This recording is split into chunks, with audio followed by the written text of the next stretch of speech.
चपलान boot टाकले. वेदन काय केलं म्हणतात, प्यायच्या पाण्यात आम्ही जे काल भरलं पाणी त्याच्यामध्ये चपलांनी बुट टाकले वाटतं त्यानं. पाहू द्या काय झालं कांचन. पाण्यात पाणी काय करून ठेवलं? काय केलं पाहू. अरे कोणाकोणाची चप्पल आहे. अरे बाप रे बाप. दोन पाहती कोणा टाकली. हा तर कोणा टाकली त्याचं सांग. वेदून टाकली का. तुला माहित नाही का काव कांचन. तुला पण माहित नव्हतं का. माहित नाही मिळालं. ते दात घासायचं म्हणजे इथं दिसलं सांडलेलं. तुला वाटलं पिठाच्या याच्यात टाकलं का. पहिले पिठाचं उघड मग ते पाण्याचं उघड मग हे उघड तेवढं दिसलं त्याच्यात. हो का. कांदे गिंदे कांदे पण आहे का त्याच्यात पाहू. काय काय त्याच्यामध्ये सर काढ रे. अरे हो कांदे कांचन हे पण आहे. विठोबा पण आहे. विठोबा पुरा टाकला का. बाप रे बाप. पाय बुट गिट त्याच्यात अजून काय खडे खुडे पण आहे. एवढं पाय किती परेशान करून टाकला वेदना. आमचं लक्ष नाहीये आणि आता कांचनचं लक्ष गेलं तर पूर्ण पाण्याचा त्यानं धिंगाणा केला. आता पुरं ते टाकी गिकी सगळं धुवून धावून पूर्ण भरून गेलंय वाटतं. ते किती मेहनतीने भरलं होतं आम्ही. गहू पण सांडून आता ते सोनू दात घासायचं म्हणजे ते बी सगळं वतून टाकलं. त्याला सगळं लगेच कांदे लसण सगळं टाकून ठेवून दिलं त्याच्यात. तू खाली ये. तू असं मार खाशील टाकी भरून दे आता तू. आता तुला चाला लावतो ते सगळं बाकी तू. तुझी मायला आम्ही बेजे दी. त्याचा हात कसा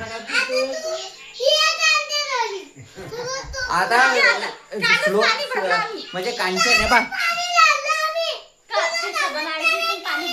हो ना आपण पुरण हो हे बा. आलोक खवळला आहे की नाही वेदूवर. आलोक पाय ते किती खळू खळू बोलू राहिला.